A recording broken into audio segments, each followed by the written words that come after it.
Right now, you are sitting on a giant rock flying through space at 60,000 miles an hour, and that rock came from somewhere, but the big question is where? For as long as humans have looked up at the stars, we've asked the same thing. How did all of this begin? And here's the fun part. Every single time period was totally sure they had it figured out, and almost every single one was hilariously wrong. So today we're doing something a little weird. We're going to travel backwards in time with it.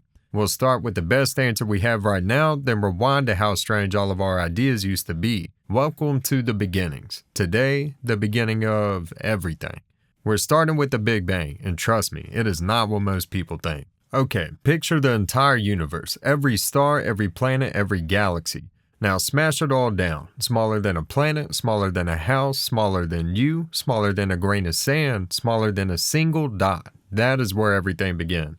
About 13.8 billion years ago, the whole universe was packed into a point hotter and denser than anything you can imagine. And then it began to expand. Now here's the part everybody gets wrong. The Big Bang was not an explosion. Nothing blew up into space. Instead, space itself stretched out, everywhere all at once. Imagine raisins in a loaf of bread baking in the oven. As the bread puffs up, every raisin drifts away from every other raisin. That's the universe. The galaxies aren't flying through space, space is growing between them. In the first tiny fraction of a second, the universe went from smaller than an atom to bigger than a galaxy. It was unbelievably hot, way too hot for atoms or stars or anything solid to exist. But as it expanded, it cooled, and as it cooled, stuff started to form. First came the tiniest building blocks, then they teamed up into the very first atoms, mostly hydrogen and helium. For a long time, that's all there was, a quiet fog of gas drifting in the dark. But gravity is patient. It pulled that gas together into clumps. The clumps got bigger, hotter, and denser.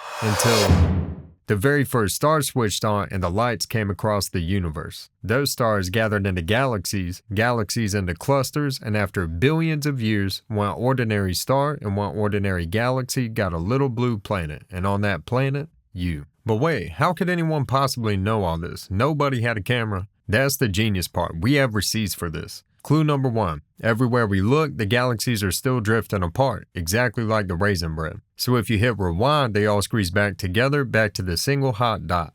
Clue number 2, and this one's amazing. The Big Bang left behind a faint afterglow of heat. It still fills up the entire sky today. We finally detected it in 1965, a baby photo of the universe itself. 2 clues, 1 answer. The universe had a beginning, and we can still see its first light. This is the best answer we have today, but it took us almost all of human history to get here. So let's hit rewind and see what came before the Big Bang was even a thought. First stop just a few decades ago in 1948.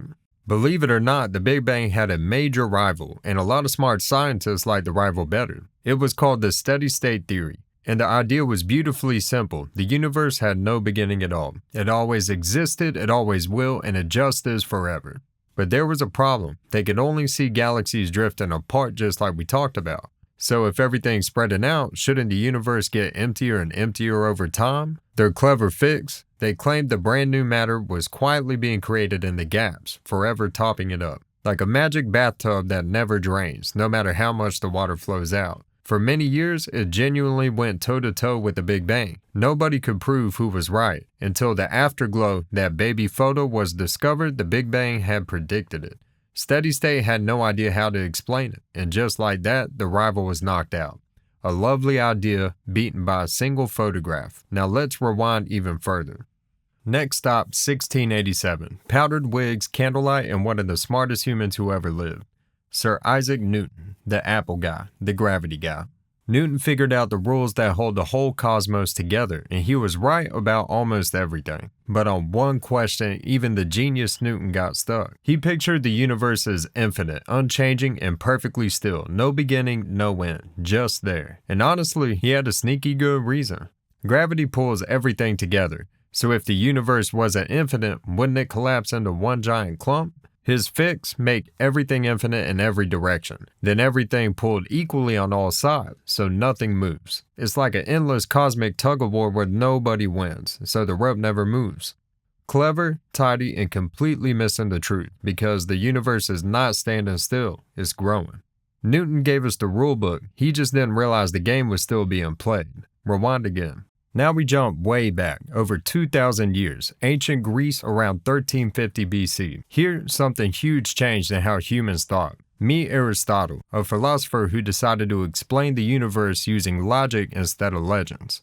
Up to this point, almost everyone said the gods made everything. Aristotle said, let's reason it out. In his conclusion, the universe is eternal. It had no beginning and it'll have no end. To him, the earth sat perfectly centered in the universe and everything else circled around it forever. Perfect, unchanging crystal spheres turning for all eternity. No bang, no birth, just an endless, elegant clock. He was wrong about almost all of it. The earth isn't the center and nothing rides on crystal spheres. But he got one enormous thing right. We should explain the sky with evidence and reason.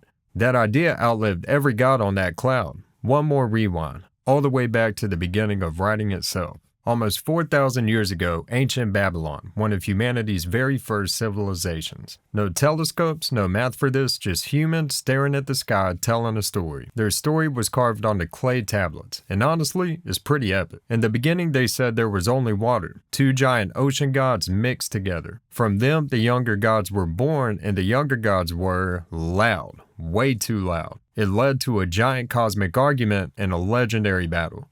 The hero god wins and then does something wild. He splits the ocean goddess in half. One half becomes the sky and the other half becomes the earth. Boom, the world is built.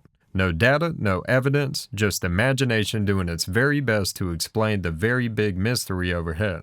Now step back and look at the journey we just took. A clay tablet story in Babylon, then logic with Aristotle, then math with Newton, then modern physics with steady state, and finally the Big Bang, backed by actual photographs of the sky. But here's the thing nobody tells you. Look at the gaps between those ideas. From the Babylon myth to Aristotle's logic took over 1,000 years. From Aristotle to Newton, another 2,000. Painfully slow. But Newton to steady state, only 260 years. And steady state to the Big Bang's proof, 17. Did you catch that? Our understanding isn't just growing, it's speeding up. Every new tool, the telescope, the camera, let us learn faster than the entire era before it. Which makes you wonder, what will we figure out in the next 10 years?